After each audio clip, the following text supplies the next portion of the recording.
So I seen this clip from Kendra G and it resonated with me so much because I genuinely couldn't agree more. She was on the Cam Newton podcast and I don't know how this conversation came up. I think she was asked, would she ever date a white man? And this was her response. I can't have sex with a white man. I can't. I've been to Africa. This is personal Kendra G. And I want to say this to all my black women who date outside the race. I support you because I understand it. But in Kendra G's personal manner, I've been to Africa, I've been to Ghana, I've been to... This is exactly how I feel. I have friends that date interracially. I've dated interracially before. Never a white woman though. I'm very proud of that. If that's what you want to do, I've got no problem with it because I'm not someone that believes just because I think some way that you should and my way of life is better than yours and my way of thinking is better than yours. So if that's what you want to do, I understand it. A lot of people are just looking for love. Might happen to be a white woman, okay? We live amongst white people. They are the majority. I get it. For me personally, the more I learn history, the more I understand history, I feel like it'd be a disservice to my ancestors for everything that they had to go through to have a child with a white person, make a mixed baby, and then that mixed baby has a child with a white person, then my grandkids are white. Everything I built in my life just goes. And I'm gonna give a personal story at the end, go a little bit more in depth with what I'm talking about there. But yeah, you learn about the apartheid, you learn about what the Black Americans went through, you learn about our own Caribbean history, and it's like I just can't do it. Just can't do it. What's a historical fact that you had to learn on your own and not in school? So I recently visited some of the slave castles in Ghana and I was sick to my stomach. About 100 to 150 people were forced into these slave dungeons. Once they reached the slave dungeons, the human waste that they had to sit in and stand in was about knee deep. And when I say human waste, I mean the poop, the pee, the throw up, the blood, the menstrual blood. All of that they had to stand in and everything else that comes out of the human body. Not only that, they had to breathe in and inhale all of those toxins because there was no ventilation in those dungeons. Mind you, they weren't just sitting in there for days or maybe weeks. They were sitting in there for up to 3 months straight. The conditions were so bad that even as I stood there hundreds of years later, I can still smell the human waste. I mean, I was sick to my stomach. Y'all, was people up in there coughing. Those tiny little lines up there, those are not carvings done by an object. Those were done by people's nails digging into the stone wall because they were trying to desperately escape the death dungeon. Men who fought back were put into those death dungeons. And let's say they put about 10 of those men in that death dungeon. They wouldn't pull out the dead bodies until the last person died. That skull and that X represented death. It meant once you went in there, you were not coming back out alive. And also, there were churches built up over these slave dungeons. And as women and men were screaming, these so-called holy people were sitting above them worshiping God. Not only that, they specifically put these churches over the dungeons to represent heaven and HE double hockey sticks. Part 2 will be coming up because what they did to the women was disgusting. From the second chamber to the fifth, you can clearly see that the floors are different from the first one. This is the darkened floor that I was talking about. Exactly. This is the darkening floor. This is what our ancestors left, how they stayed in the dungeons. These are historical context, because I have to keep it real. You guys know, again, I have to keep mentioning it, pro-diaspora, okay? But our Ghanaian ancestors let this shit happen, okay? They sold us. At this point, we're probably being transported to wherever we were going to end up. These treacherous niggas let this happen, man. You know what I'm saying? So, just that's historical context. Historical context. The guide talked about our ancestors. Back in the days, he was probably the ops. You know what I'm saying? These people were the ops. feces, urine, blood, sweat, tears, vomit, saliva, human flesh, together with sand that has compacted to form this darkened floor.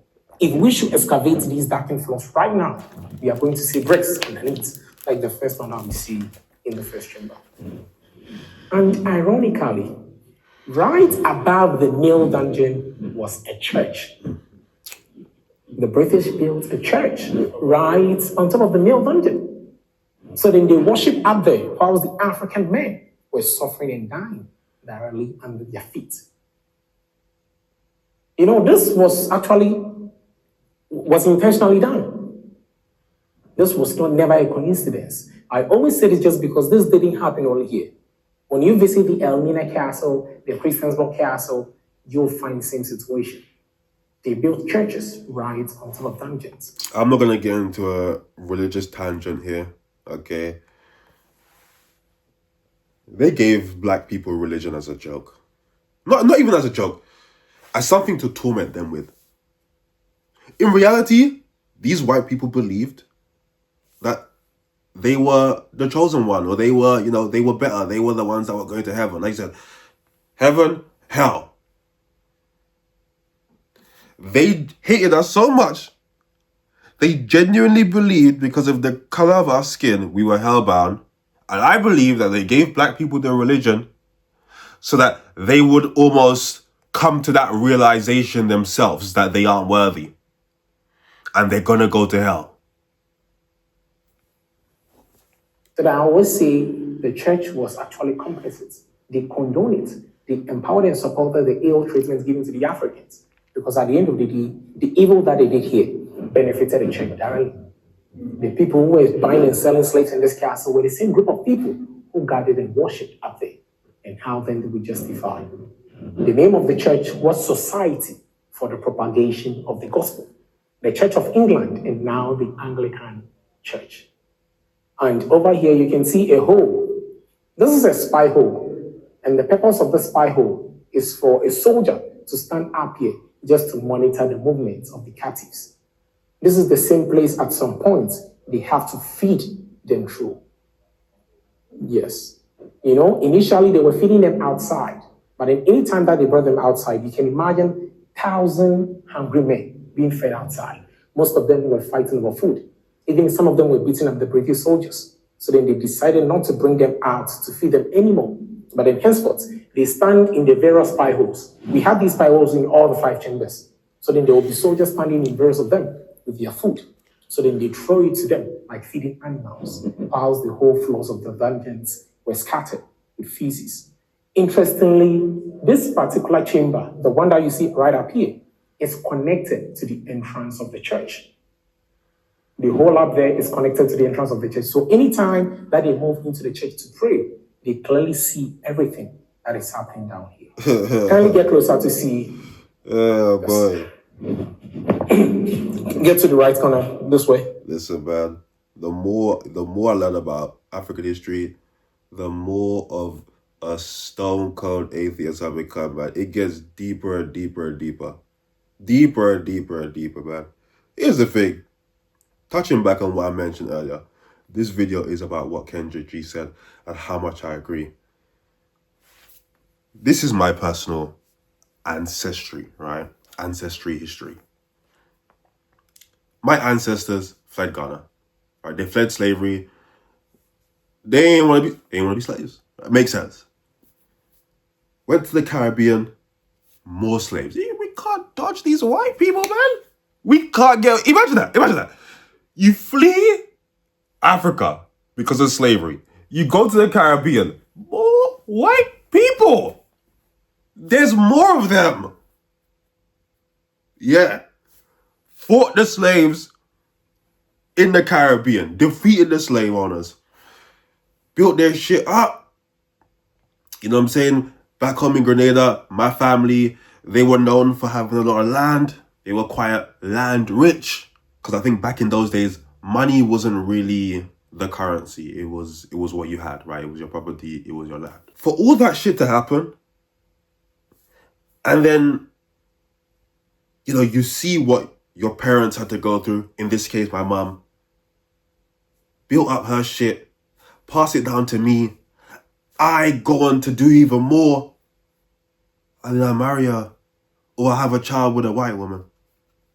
I make mixed babies.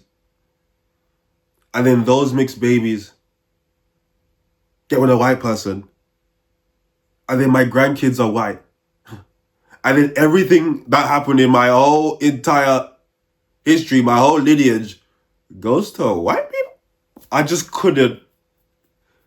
That is a disservice to my ancestors, I believe. I truly, truly believe that. So when Kendra G says what she says, it hits home. It hits home. Now, again, not everyone cares, and that's fine. That's fine. I do think it's impossible to truly care, and truly know African history. You don't have to know the full extent, but you know enough. I think it's impossible to be that type of person and also date interracially in this specific way. But that's just my opinion. You guys give me the thoughts in the comments, man. It's unfortunate, but this was our history. This is where we came from. Do you miss me? Do you miss me? Do you miss me? Who knew the devil was pretty? She hit me up, said she wanna fuck. She hit me up, like daddy, what's up? Do you miss me?